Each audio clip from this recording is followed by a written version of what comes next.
Please subscribe and don't forget to press the bell icon to get notified whenever we upload a new video.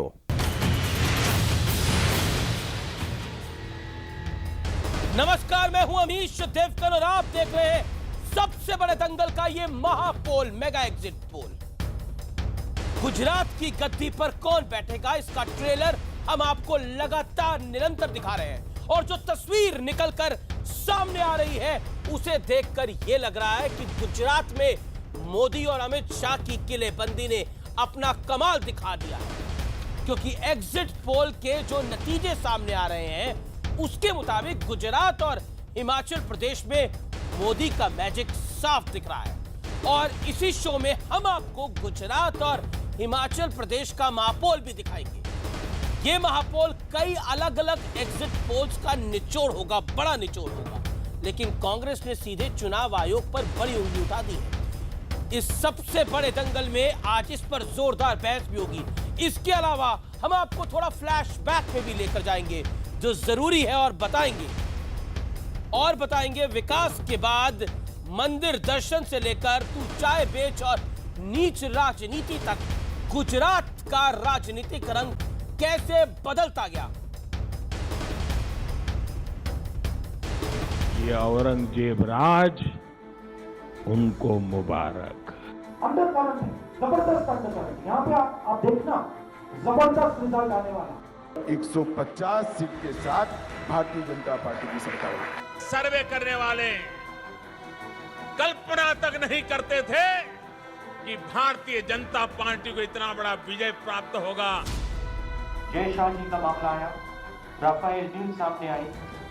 आप देख लीजिए प्रधानमंत्री जी ने भ्रष्टाचार शब्द इस्तेमाल करना बंद किया। क्लियर है कि बीजेपी घबराई हुई है। उनको लग रहा है कि कहीं बीजेपी से हाथ से कुछ निकला तो हमें एक मौका मिलेगा। उनको इस बार मौका हासिल नहीं होगा। यहाँ पर 150 सीट के साथ भारतीय जनता पार्टी की सरकार। जबरदस्त यहाँ पे माहौल बन गया है और क्लियर है कि बीजेपी घबराई हुई है। अब विपक्ष ने 2019 के चुनाव की चिंता छोड़ करके 2024 पे माइंड खपाना चाहिए। ये औरंगजेब राज उनको मुबारक। पहला राउंड हो गया है। हम बहुत कॉन्फिडेंट हैं कि कांग्रेस पार्टी यहाँ चुनाव जीतेगी। हूं विकास छो, हूं विकास छो।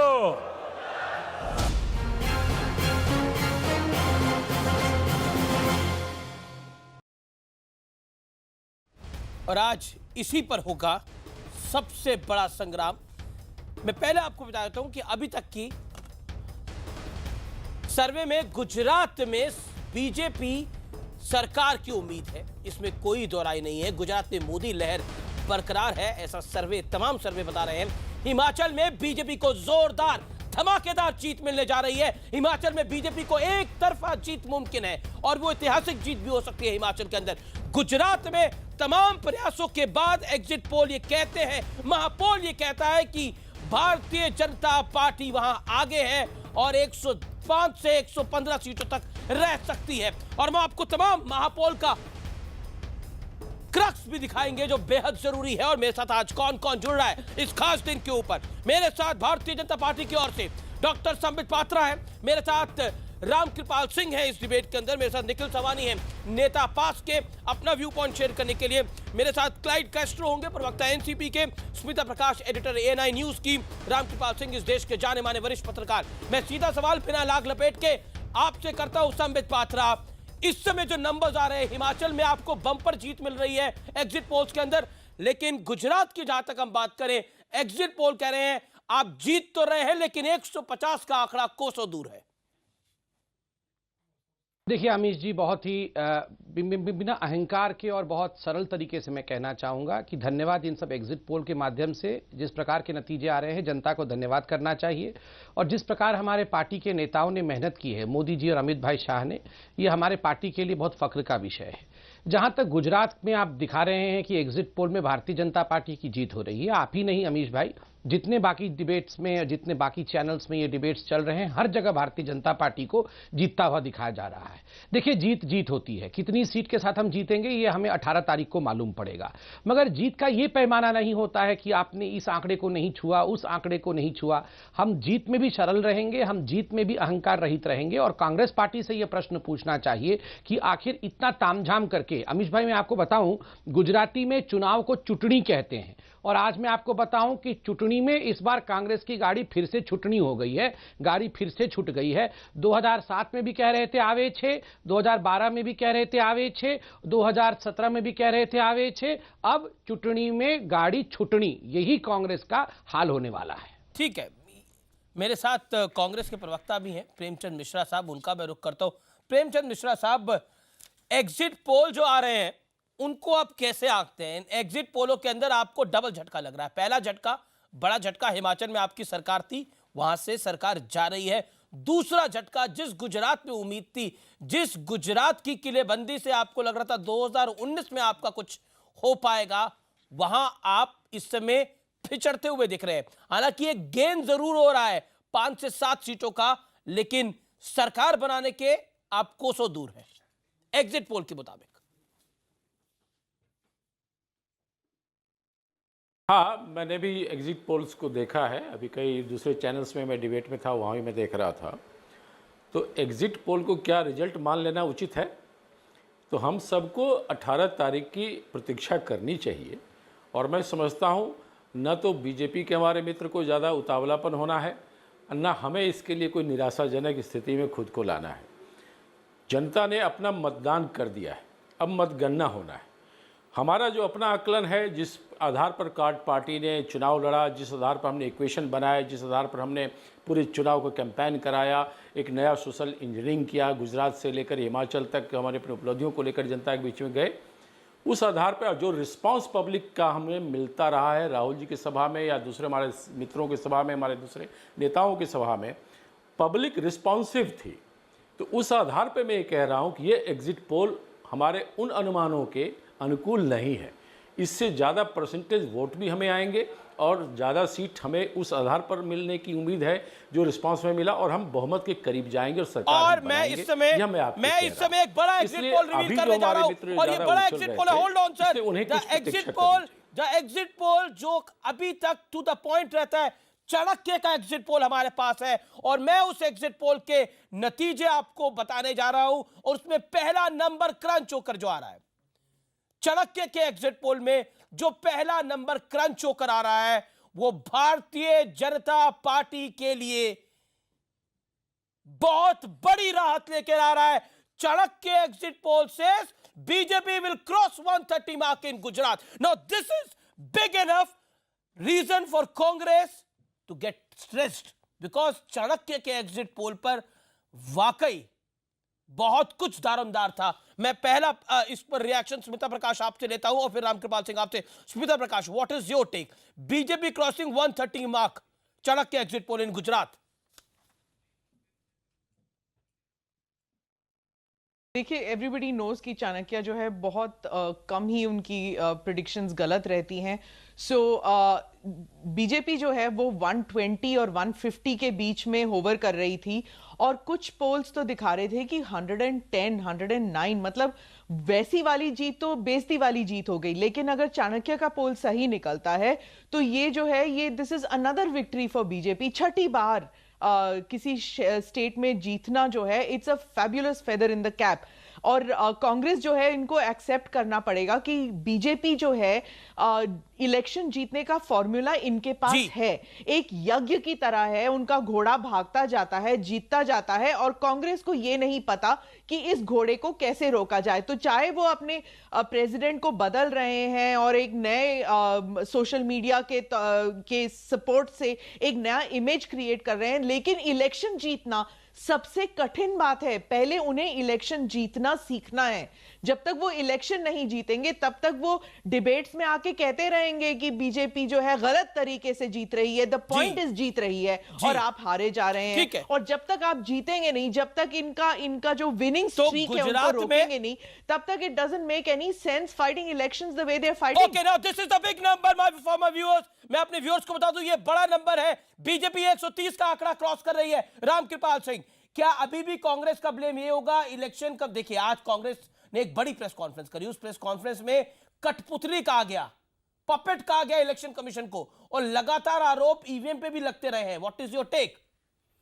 देखिए अमीश जी, वैसे तो मैं फिगर को जानता नहीं हूं। मेरा अभी भी मानना है कि हार या जीत 22 साल की एंटी इनकम्बेंसी के बावजूद गुजरात में ऐसे समय में बीजेपी अगर जीत जाती है, जबकि मोदी जी अपने इस शायद 5 साल के कार्यकाल में सबसे ख़राब दौर से गुजर रहे हैं आर्थिक रूप से।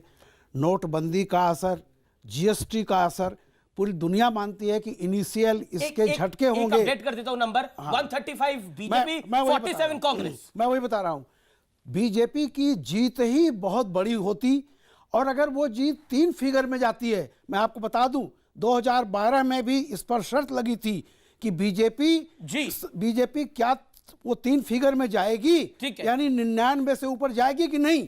बड़े बड़े पंडित कह रहे थे नहीं जाएगी, और उस समय भी पटेल का एक झटका लगा था केशुभाई पटेल के रूप में, वो रिवोल्ट कर गए थे, याद रखिए। हर इलेक्शन ऐसा ही देखा जाता है। और इस बार मैं कहता हूं कि 22 साल की एंटी इनकम्बेंसी के बावजूद मोदी जी सबसे खराब आर्थिक परिस्थितियों को जो जूझ रहे हैं, उसके बावजूद अगर गुजरात में 3 फिगर में बीजेपी जीतती है तो ये कमाल की बात है। मैं ईमानदारी से कह रहा हूं। ठीक है, ये कमाल की बात है। ओके, और अगर 135 की फिगर आप कह रहे हैं तो उस पर कुछ कहना नहीं। ठीक है, मैं निखिल सवानी का एक व्यू पॉइंट लूंगा। निखिल सवानी, कितना बड़ा झटका एग्जिट पोल में? बीजेपी 135, कांग्रेस 47, जिसको आपने और हार्दिक पटेल ने समर्थन दिया। और हार्दिक पटेल तो ये आरोप लगा रहे हैं एग्जिट पोल में कुछ गड़बड़ है, ये रिग्ड है। अब एग्जिट पोल को रिग कराकर फायदा भी क्या होगा? वोट डाले जा चुके हैं। ये कैसा आर्गुमेंट है निखिल सवानी? सही बात है, कैसे भी करके बीजेपी कैसे भी हो जाए 135 सीट नहीं आ सकती, क्योंकि जब नरेंद्र मोदी थे तब इतनी सीट नहीं आई थी। उतने बीजेपी के जो नरेंद्र मोदी थे सीएम, तब इतनी नहीं आई थी। और अभी विजय रूपानी है तब इतनी आती है। तो नरेंद्र मोदी कितना डाउन थे और ये कितना अप हुए, ऐसी बात है। इसलिए नरेंद्र मोदी खुद ही इतनी सीट नहीं आने देंगे। और दूसरी बात, कैसे भी करके कैसे भी हो जाए, एग्जिट पोल को जो बताना है वो बताए, क्योंकि 18 तारीख को मालूम पड़ेगा क्या है क्या नहीं। और 135 की बात तो बहुत दूर की बात है। अब 18 तारीख को मालूम पड़ेगा कि कितनी आती है कितनी नहीं। अच्छा, आप मुझे एक बात बताइए, ये रिग्ड क्यों लग रहा है आपको एग्जिट पोल? एग्जिट पोल को रिग कराकर क्या होगा? वोट डाले जा चुके, इतने तो समझदार आप भी हैं। ये हार्दिक पटेल ने क्या ट्वीट कर डाला, गलती कर डाली? कोई गलती नहीं की है। जैसे एग्जिट पोल अभी दिखा रहा है, ऐसे कोई गुजरात में ऐसी स्थिति ही नहीं है, क्योंकि हम गांव-गांव जाके फरे हुए हैं। जहां पे एग्जिट पोल की बात करूं तो वो सब दिल्ली बैठ के जो लिखा जा सकता है। नहीं, ये अब आपका आंकड़न गलत है। एग्जिट पोल जो करते हैं, नहीं, तो हम एग्जिट पोल को एग्जिट पोल जो करते हैं वो भी गांव-गांव घूमते हैं जनाब। नहीं, तुरंत जब वोटिंग खत्म होता, नहीं खत्म वोटिंग खत्म होता है, ये तो एक और गंभीर आरोप नरेंद्र मोदी 135 नहीं आने देंगे। कांग्रेस कह रही है इलेक्शन कमीशन बीजेपी पीएमओ का पपेट बन चुका है, कठपुतली बन चुका है, अंधा हो चुका है, और ये कह रहे हैं कि नरेंद्र मोदी नहीं आने देंगे। और इनके नेता कह रहे हैं कि नहीं आने देंगे ना, क्योंकि जब वो सब कुछ रिग्ड हो गया जनाब, सब कुछ रिग्ड हो गया। इलेक्शन कमीशन रिग्ड हो गया, एग्जिट पोल रिग्ड हो गया, सिर्फ आप ही सही है। जवाब संबित पात्रा। देखिए अमीश जी, मैं कांग्रेस के प्रवक्ता प्रेमचंद जी से सहमत हूं। ऐसे में मैं कुछ भी कहूंगा तो मैं अहंकारी दिखूंगा, क्योंकि जीतते हुए आप दिखा रहे हैं। और जहां तक निखिल भाई का सवाल है, मैं गुजरात में था, निखिल भाई के साथ मैंने बहुत सारे पब्लिक डिबेट्स भी किया, व्यक्तिगत रूप से उनसे मिला भी। मैं उनको बेस्ट ऑफ लक कहना चाहूंगा। युवा है, यहाँ अभी लड़ने का समय नहीं है, जीत में हम लोग को विनम्र होना चाहिए। देखिए गलती क्या हो रही है, ईवीएम मशीन भी खराब बताया जा रहा है, इलेक्शन कमीशन भी बिक गया है, और तो और आप लोगों ने जो एग्जिट पोल भी किया वो सब भी रिग्ड हो गया। गलती यह हो रही है कि कांग्रेस पार्टी एक्सेप्ट नहीं कर पा रही है कि उनका जो नेता है वो नेता नहीं है, वो नेता नहीं है सर। राहुल गांधी को आप कब तक नेता बनाते रहेंगे? मैं राहुल जी के प्रति कोई वैमनस्य का भाव नहीं रखता हूं। वो ठीक है, वो अधिकार रखते हैं कि अध्यक्ष बने अपनी पार्टी का, वो चुनाव लड़ें, ये डेमोक्रेटिक कंट्री है। मगर जब दुनिया भर की चीजों को आप खराब बोलने लगते हो तो आपको जानना चाहिए कि गलती जो है, गड़बड़ी जो है, वो अपने अंदर की ही किसी मशीन में है। वो मशीन का नाम राहुल गांधी है। मैं आज एक बात आपके चैनल में लिख के जा रहा हूं, कल से संसद शुरू है, आप देखिएगा संसद समाप्त होने तक चुनाव के नतीजे जो भी होंगे, राहुल गांधी जी विदेश टूर करने जाएंगे। मैंने अपने अध्यक्ष को गुजरात में काम करते हुए देखा है। 48 आवर्स तक अमित शाह जी एक स्ट्रेच में काम कर जाते थे, सोते नहीं थे। अपने जीवन के कण कण को और अपने शरीर के कण कण को, जीवन के पल पल को किस प्रकार लगाया जाता है। हम लोग युवा लोग हैं निखिल भाई, मैं आपको बताऊं, मैंने अपने नेताओं से सीखा है कि बिना पलक झपकाए क्या काम होता है। पन्ना प्रमुख से पीएम तक हमारे पास मौजूद है। ऐसे ही चुनाव नहीं जीतते हैं साहब। एक एक घर में कौन हमारा वोटर है।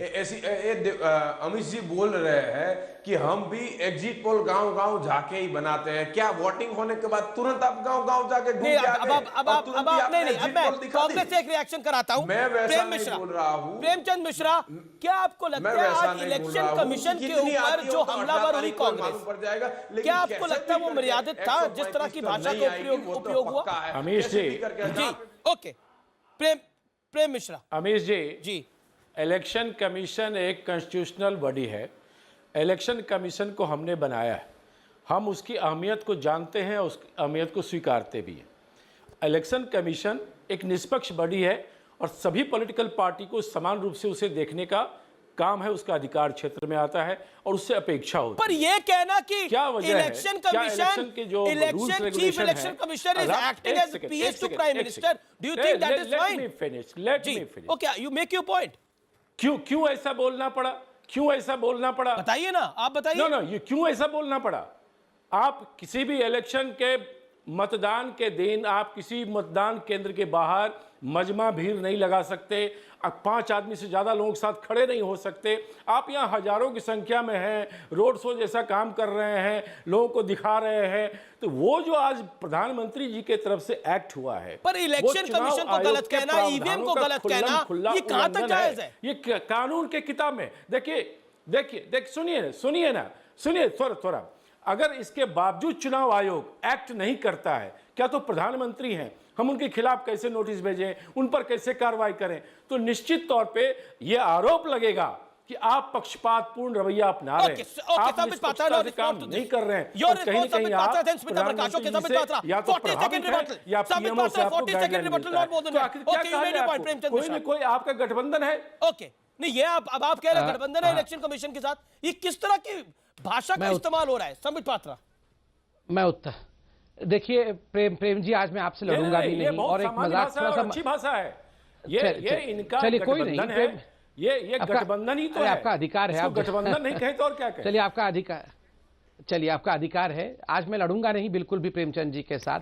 मैं मजाक थोड़ा सा यहाँ लाइटर मूड भी लाना चाहिए, बहुत सीरियस नहीं होना चाहिए। अभी प्रेमचंद जी ने कहा, अरे पर ये तो बहुत सीरियस है सर, ये कह रहे हैं कि पीएसए चीफ इलेक्शन कमिश्नर कठपुतली है, इलेक्शन कमीशन, आप लाइटर मोड की बात कर रहे हैं। मैं अपने तरीके से जवाब दूंगा अमीश जी, मुझे जवाब देने दीजिए, लड़के नहीं और अहंकार से नहीं, मैं अपने तरीके से जवाब दूंगा।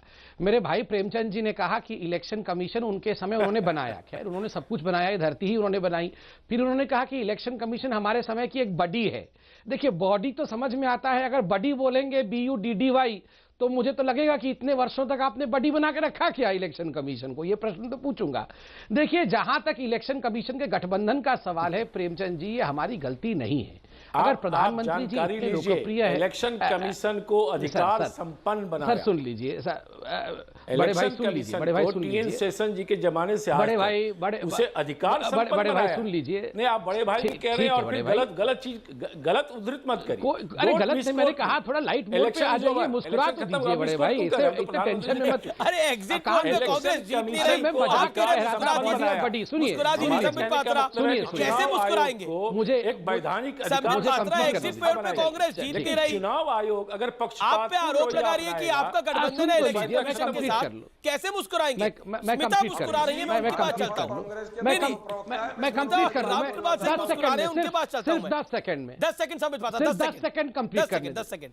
देखिए मैं इतना ही कहना चाहता था कि वो समय भी आएगा जब कांग्रेस, याद रखिए उत्तर प्रदेश में कहा गया था कि हाथी को ढक दीजिए, जहां जहां पत्थर के हाथी थे सबको ढक दिया गया था। थोड़े दिन बाद कहेंगे नरेंद्र मोदी जी को ढक के लेके जाइए, कहीं भी उनको दिखाइए मत।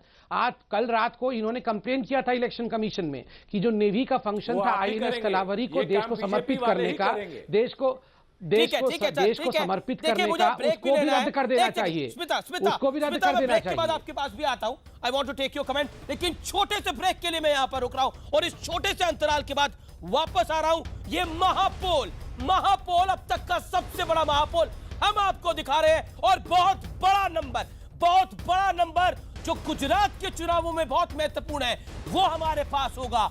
वो नंबर जो पाटीदारों के लिए महत्वपूर्ण है, वो नंबर जो बताएगा कि गुजरात में इस बार कच्छ का रण कौन जीतने जा रहा है। ब्रेक के बाद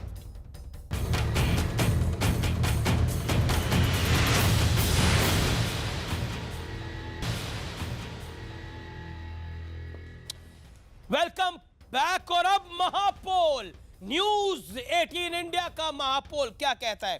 इस महापोल में भारतीय जनता पार्टी को बहुत बड़ी बढ़त है, 114 सीटें भारतीय जनता पार्टी को, कांग्रेस को 66 और अन्य के खाते में 2 जा रही हैं।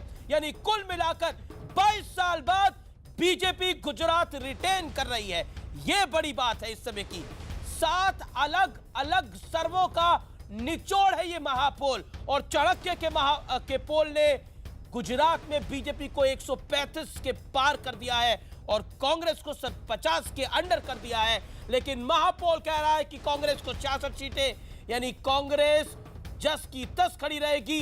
भारतीय जनता पार्टी को 114 सीटें मिलेगी। और अब महापोल की बड़ी बात है, बीजेपी को गुजरात में बहुमत मिलने की पूरी उम्मीद है और बड़ा बहुमत मिलने जा रहा है। बीजेपी को 2012 के मुकाबले कम सीटें मिलेंगी, ये 3 से 4 सीटें कम हो सकती हैं। कांग्रेस की स्थिति पहले से थोड़ी बेहतर होगी, 2-3 सीटों का फर्क आएगा, जितना नुकसान भारतीय जनता पार्टी को होगा। महापोल की चौथी बड़ी बात, गुजरात में बहुमत से दूर है बहुत कांग्रेस, ये बड़ी बात है। 5वीं बड़ी बात जो इस समय जरूरी है, हिमाचल में भारतीय जनता पार्टी को अब तक का सबसे प्रचंड बहुमत मिलेगा। ये महापोल की बड़ी बातें हैं।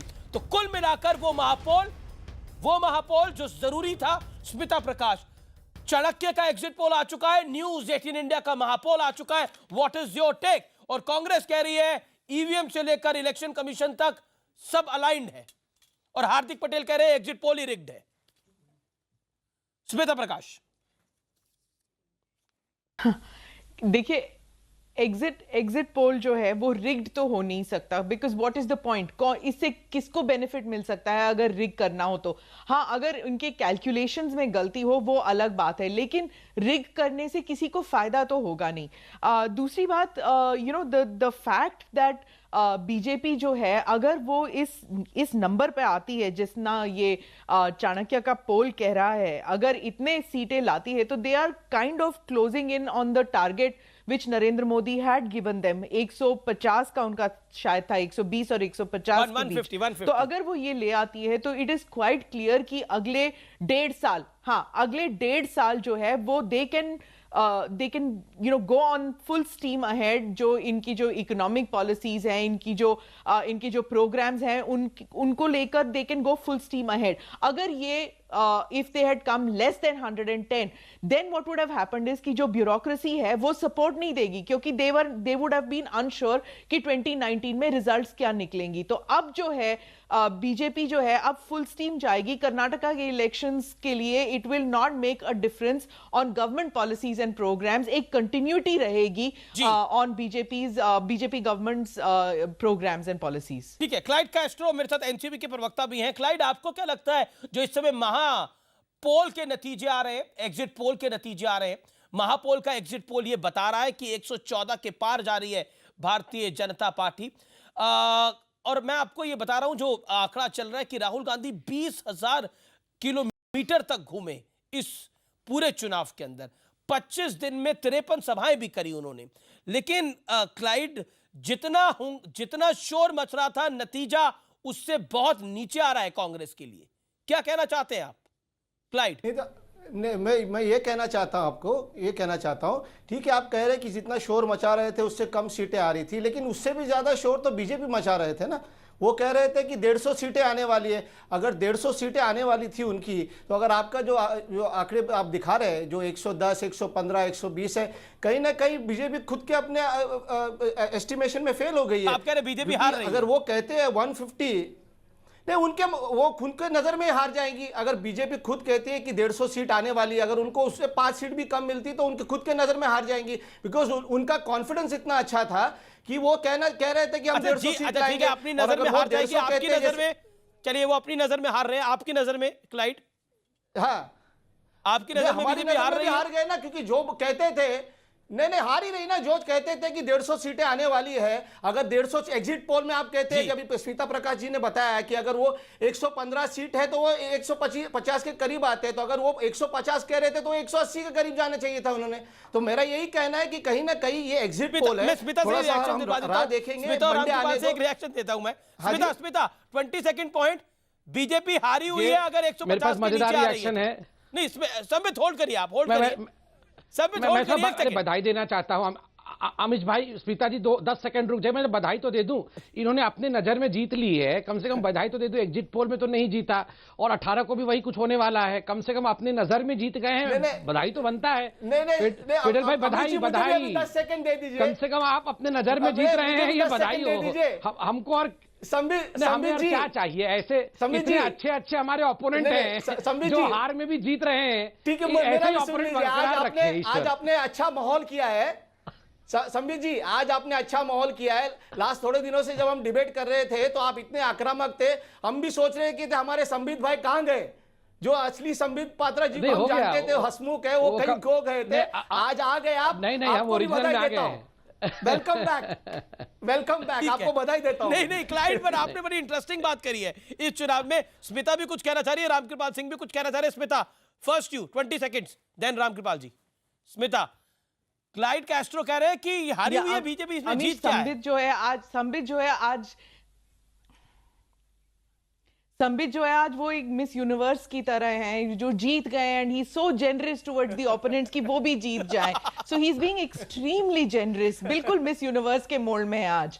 तो बाकी रही राहुल गांधी की, इन्होंने इतने किलोमीटर, देखिए द पॉइंट इज दैट चाहे वो जीते या हारे, कांग्रेस पार्टी जीते या हारे, राहुल गांधी कांग्रेस के लिए कभी हार नहीं सकते हैं। And he led a good campaign. ये बात सही है कि वो अपने मदर के शैडो से बाहर निकल आए हैं and he is done a very good campaign. और उन्होंने एक एजेंडा सेट किया, उन्होंने एक अपनी टीम को गैल्वेनाइज किया है and it is something to be appreciated. They have not probably they are not winning the election, that is quite clear. लेकिन अगर इन्होंने कोई टक्कर तो दी, कोई at least he put up a fight. लेकिन if you see Himachal Pradesh में उन्होंने कुछ भी नहीं किया, मतलब वो प्रचार तक नहीं करने गए, उन्होंने कुछ नहीं किया वहां पर। एटलीस्ट गुजरात में जो बीजेपी का गढ़ है, मोदी, या एग्जैक्टली जी बीजेपी का गढ़ है। और रामकृपाल जी, आप काफी मुस्कुरा रहे थे, स्मिता भी ऑल्सो स्माइलिंग, और आप भी काफी मुस्कुरा रहे थे जब क्लाइड कैस्ट्रो ये बात कर रहे थे। बीजेपी की जीत आपको नहीं दिख रही? देखिए, दिख रही है। मैं एक पलट के सवाल करूं, क्लाइड कैस्ट्रो नहीं, मैं जैसे एक, ना मैं बीजेपी की बात कर रहा हूं ना कांग्रेस की। कांग्रेस जो दावा कर रही थी, मैं अगर एक सवाल पूछूं कि कांग्रेस को क्यों वोट दिया जाता, क्या इसलिए कि मोदी जी ने बहुत सारी कमियां की हैं? पहली बात यह है, हमें देखिए, जब भी है, मैंने एक बार आपके ही एक प्रोग्राम में चौपाल में 1 साल पहले दिग्विजय सिंह से सवाल किया था कि कांग्रेस का लक्ष्य क्या है। कांग्रेस का लक्ष्य बीजेपी को सत्ता से बाहर रखना है या खुद सत्ता में पहुंचना है, ये आप तय कर लीजिए। आप अगर कांग्रेस से कहती मुझे सत्ता में पहुंचना है, एक ये है कि हम पहुंचे न पहुंचे बीजेपी को रोकना है, तो सीपीएम तो जब से अपने जन्म से ही कर रही है इस देश में, उसने कभी विकल्प बनने का कोई भी मैसेज नहीं दिया जनता क्लाइड को। पर आप क्या रिएक्ट नहीं, करते नहीं, हैं? नहीं। क्विक मैं 10 सेकंड सिंपल एक है जी कि मुझे अजीब सी लग रही है कि हार के बावजूद, देखिए अभी वैसे एग्जिट पोल है नहीं, मैं इसलिए कह रहा हूं कि मैं किसी को हारा जीता नहीं मान रहा हूं, लेकिन राजनीति एक ऐसी चीज है, राजनीति में आप मंजिल को देख करके अगर चलेंगे तो नहीं चल सकते, आपको राह से भी खुश होना पड़ेगा। ठीक है। और दूसरों की सुनिए, एक सीट अगर 5 साल आपकी हार पर मरहम लगा सकती है तो बीजेपी का दुबला होना, अगर इससे सुख मिल सकता है, सुकून मिल सकता है तो एक अच्छी बात है। ठीक है। क्लाइड आप क्या कहना चाह रहे हैं 20 सेकंड के अंदर? क्लाइड कैस्ट्रो, कैसे इसके अंदर इस हार में भी आप कैसे जीत खोज रहे हैं, इसका जरा तरीका बताइए आप। नहीं, देखिए मैं जो कहना चाह रहा हूं, नहीं, देखिए मैं जो कहना चाह रहा हूं, आप समझ लीजिए मैं जो कहना चाह रहा हूं। इलेक्शन चुनाव जो हो रहा था, जब चुनाव हो रहा था, जितने भी वरिष्ठ नेता थे बीजेपी के और छोटे से छोटे वर्कर भी बीजेपी के, जो 150 सीटें की बात कर रहे थे, जब आप अपना एक कोई टारगेट तय करते हो लाइफ में और वो टारगेट जो उससे फेल होते हो तो आप निराश होते हो ना, हारते हो ना। ठीक है, वो बात अलग है कि आप खड़े होकर फिर से और कोशिश करते हो, लेकिन अगर आपने कोई टारगेट सेट किया है और एक मुकाम सेट किया है, आप कह रहे हैं कि आप तो आपके नजर में हार ही है ना। बीजेपी की हार है। संबित पात्रा, आपको जीता हुआ नहीं मान रही है एनसीपी तो 20 सेकंड में वो विषय नहीं है, विषय अभी एक नहीं, मैं एक गंभीर विषय पर रिबटल देना चाहता हूं। स्मिता प्रकाश जी ने बात कही, बहुत बढ़िया बात कही, और स्मिता जी के साथ मैं डेमोक्रेटिक डिबेट पसंद करता हूं। मैं इस पे एक टिप्पणी करूंगा। स्मिता जी ने कहा कि देखिए इस बार जो भी हारे या जीते, मगर राहुल ने परफॉर्म किया है और राहुल गांधी अपने मम्मा के शैडो अर्थात अपनी मदर के शैडो से बाहर निकले हैं और we should appreciate that.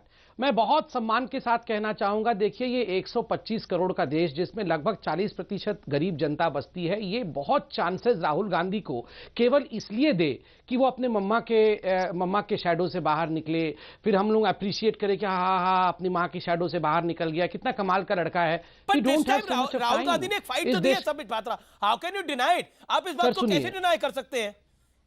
Fight तो दी राहुल गांधी ने। मैं इतना ही देखिए मैं इतना ही बोलना चाहता हूं कि राहुल गांधी जी के खिलाफ व्यक्तिगत रूप से हमारा कोई वैमनस्य नहीं है, मगर ये इतने बड़े वैचारिक देश में केवल राहुल गांधी को अप्रिशिएट करने के लिए ये देश नहीं बैठा है। ठीक है, आपको यहाँ अश्वमेध के यज्ञ में पूरा जीवन का कण कण झोंकना पड़ेगा साहब। अपनी मम्मा के आंचल से निकल गए, कोई बहुत बड़ी बात नहीं है। Rahul Gandhi point, okay. प्रेमचंद मिश्रा, और चाणक्य का आंकड़ा आपको सब 50 से भी नीचे दे रहा है, तो राहुल गांधी का करिश्मा काम नहीं करा, उनका प्रेसिडेंट बनना भी काम नहीं करा। नहीं, जो ये आंकड़े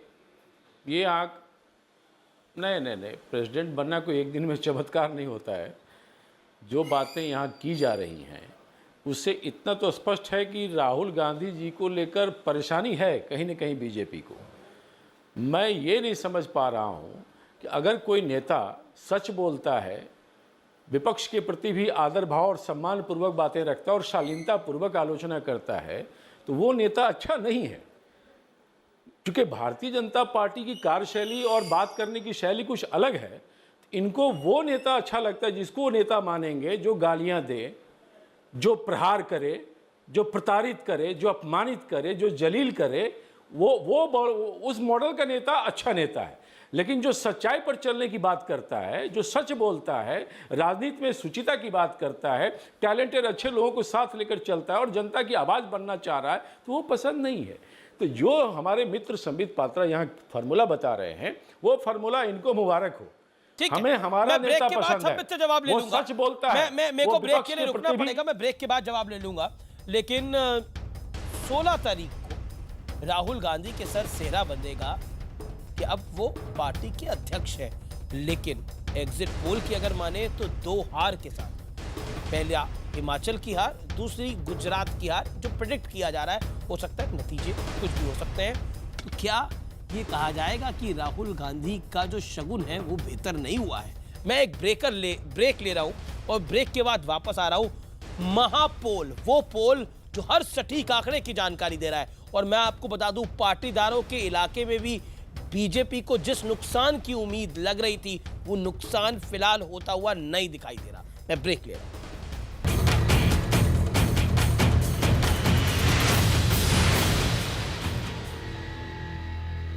वेलकम बैक। आप देख रहे हैं इस समय आर पार और मैं सीधा रुक कर सकता हूं महापोल का, और महापोल का आंकड़ा कहता है भारतीय जनता पार्टी को 114, कांग्रेस को 66 और अन्य के खाते में 2 जा रही है। मैं सीधा रुक करता हूं आपका प्रेमचंद मिश्रा।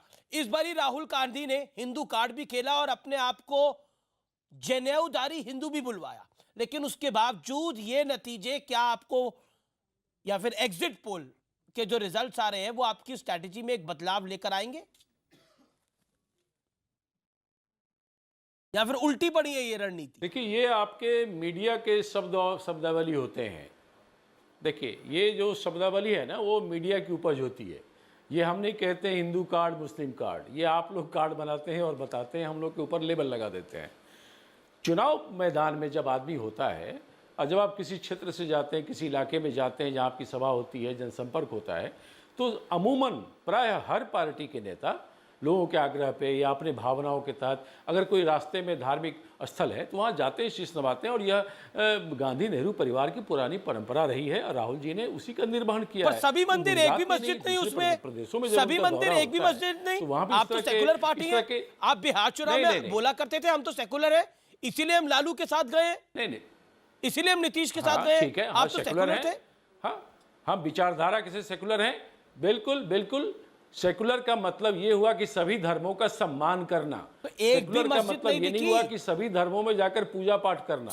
पूजा पाठ किसी की आस्था किसी एक ही जगह होती है, आस्था सभी धर्मों में नहीं होती है, लेकिन सभी धर्मों का सम्मान करना यह कांग्रेस की विचारधारा है और हम सभी धर्मों का सम्मान करते हैं और हम किसी के लिए अनादर नहीं कर सकते हैं, जैसा कि हमारे पात्रा जी की पार्टी के लोग करते हैं। देखिए, मैं आपको इंटरेस्टिंग चीज़ बता रहा हूं। जब मैं गुजरात में था अभी 1 महीने के लिए, तो रोज़ वहां चाय की बड़ी बड़ी दुकानें होती है। एक चाय की दुकान थी, वो चेन है पूरा, खेटला आपा चाय दुकान, या निखिल जी बैठे हैं वो जानते हैं। वो खेटला आपा चाय दुकान में रोज़ जाता था चाय पीने, तो वहां बिल्कुल 100-200 लोग मौजूद होते थे। एक बार किसी युवक ने बड़ी अच्छी बात कही, मैं आपसे शेयर कर रहा हूँ। उन्होंने कहा कि ये राहुल गांधी और उनकी जो पार्टी के लोग हैं सडनली फैंसी ड्रेस हिंदू बन गए हैं। लाओ मेरा रुद्राक्ष लाओ, लाओ टीका लगा दो मेरे को, अब जल्दी से मंदिर ले जाओ। देखिए, ये जो फैंसी ड्रेस कंपटीशन हिंदू बनने का राहुल गांधी जी ने गुजरात में किया है, अभी टोपी पहन के बंगाल में अलग कंपटीशन करेंगे, इससे कोई ऑब्जेक्शन है? मैं आपके भी ऑब्जेक्शन करिएगा अपने समय पे। अरे ऑब्जेक्शन अपने समय पे करिएगा, मुझे अपने बोल दीजिए क्या? नहीं, हिंदू धर्म का ठेका ले रखा है, मुझे बोलने दीजिए। कोई दूसरा आदमी हिंदू धर्म मुझे बोलने नहीं मान सकता, मुझे बोलने दीजिए, उसके बाद आप बोल लीजिएगा। सर मैं आपको मैं सिर्फ एक सवाल पूछ रहा हूं, मुझे कंप्लीट कर। क्या आपको जवाब दे रहा हूं, कोई आपको आपत्ति है? मैं जवाब दे रहा हूं, मैं आप जो बात कह रहे हैं, जवाब दे रहा हूं ना, सुनिए, आप जो बात कह रहे हैं, उसका जवाब दे रहा हूं, सुनिए, मैं उसके जवाब दे रहा हूं। आप लोगों ने किया है, मैं जवाब दे रहा हूं, सुनिए, जवाब दे रहा हूं। राम मंदिर को लेकर आप चुनाव निकल गया सर, आराम से बात करें। अब ये एक दिन है, 1-2 दिन है जिसके अंदर आपका झगड़ा थोड़ा कम होना चाहिए। साहब सुन लीजिए, प्रेमचंद जी सुन लीजिए, बोलने दीजिए, रोटी नहीं सकते जो आप लोग करते हैं। ठीक है, रोटी नहीं सकते, सुन लीजिए ना। प्रेमचंद जी बोलने दीजिए, नहीं प्लीज बोलने दीजिए। देखिए अमीश जी, मैं बोल सकता हूँ, लगातार बोल रहे हैं, मैं 20 सेकंड बोल लूँ, मेरा प्रश्न मैं 20 सेकंड बोल लूँ। देखिए, आपका प्रश्न ले लिया, आप सुन लीजिए, आप सुन लीजिए, प्लीज में सुन लीजिए। आपत्ति नहीं है, लेकिन क्या हिंदू धर्म का ठेका बीजेपी ने ले रखा है? क्या दूसरे लोगों को हिंदू धर्म में आस्था रखने के लिए इजाजत आपसे लेनी पड़ेगी? ठीक है, ओके, क्या हम मंदिर नहीं जा सकते हैं? अरे प्रेमचंद मिश्रा, इतना गुस्सा मत दिखाइए, हमारी परिभाषा इतना गुस्सा मत दिखाइए। हम जनेऊधारी हिंदुओं पर क्या आपको आपत्ति है? चलिए, मैं इसका उत्तर देता हूं। नहीं, गुस्सा क्यों हम लोगों को अपने आप को एक तो से ठेकेदारी ले रखा है। सुनिए ना, इनफैक्ट आप हिंदुओं के नाम पर दुकानदार बोल सकता हूं अमीश जी, प्लीज। ओके, बोलिए। आपको हिंदुओं से कोई मतलब नहीं। अरे ये सब चुनाव प्रचार में बोली ना बातें, दुकान चला रहे हैं, सब कुछ बोला आपने हिंदुओं के नाम पर। ठीक है, समझ पाता, 40 सेकंड, मेक योर पॉइंट। देखिए, हम क्या, गुजरात की जनता और हिंदुस्तान की जनता क्यों संशय कर रही है, क्यों शक कर रही है? देखिए, वही लोग हैं ना, ये वही जनेऊधारी लोग हैं जिन्होंने चंद दिनों पहले कहा था हिंदू आतंकवाद होता है, राम काल्पनिक, राम एग्जिस्ट नहीं करता है। ओसामा बिन लादेन को मार दिया, अरे ओसामा जी को कितना तकलीफ हुआ होगा। अरे ओसामा जी से बाटला हाउस एनकाउंटर में सोनिया जी 3 दिन सोई नहीं, रोती रही आतंकवादियों को देखकर। ओसामा जी बनते बनते अचानक अब शंकराचार्य बन गए हैं। ये सब गलत बातें हैं। अमित शाह नकली हिंदू, मोदी जी नकली हिंदू। अरे साहब, दुनिया पहचानती है ये जो आप लोग जो इच्छाधारी हिंदू बने हुए हैं। अरे सुन लीजिए ना, ये अरे इच्छाधारी छोड़िए, हिंदू बनने से ही पहचानती आप है। सरयू में डूब ना पहचानती ना है और ना आपको राम जानती के है। होंगे, ना राम के होंगे, ना नहीं, रहीम नहीं, के नहीं, होंगे, नहीं। बीच सरयू ये नदी बंद में करिए। समाप्त होंगे। देखिए ठीक है, ओके। ना राम के होंगे, ना रहीम के स्मिता होंगे, प्रकाश, फाइनल बीच वर्ड, ओके। सरयू में बिल्कुल आखिरी दौर है। समाप्त होगी। स्मिता प्रकाश, इलेक्शन कमीशन को टारगेट करना किस हद तक जायज है? 30 सेकंड्स। अमीश, इलेक्शन कमीशन को टारगेट करना या फिर सेक्युलरिज्म को टारगेट करना, अभी आपने देखा इन दोनों के बीच में जो बात हो रही थी, और ब्लेम करेंगे मीडिया को कि मीडिया ने लेबल डाला कि आप हिंदुत्व हैं, आप सेक्युलर हैं। द फैक्ट इज कि सेक्युलरिज्म जो है अब सिर्फ कॉन्स्टिट्यूशन में रह गया है। As far as politics is concern, सभी पार्टियां जो हैं एक शेड्स ऑफ हिंदुत्व में हैं, या soft Hindutva, Hinduism, regional Hinduism, soft Hinduism. आप देखेंगे, आप इस हिंदू मुस्लिम के चक्कर में आपने पाकिस्तान को भी घसीट लिया, ओसामा को भी घसीट लिया, सबको घसीट लिया, जनेऊधारी को भी घसीट लिया, रुद्राक्ष को भी घसीट लिया। द फैक्ट इज कि सेक्युलरिज्म तो रहा ही नहीं पॉलिटिक्स में। अब सेक्युलरिज्म, ये जो कहना कि गांधी फैमिली जो है वो सेक्युलरिज्म या धर्मनिरपेक्ष है, गलत है। आज इस बार इलेक्शन में हमने देख लिया कि कोई भी पार्टी सेक्युलर नहीं है। Thank you so much Smita Prakash, आपका हमारे साथ जुड़ने के लिए। फिलहाल इस शो को यही वाइंड अप करते हैं, लेकिन अब वक्त है महापोल भी जारी रहेगा। चलते हैं सुमित के पास।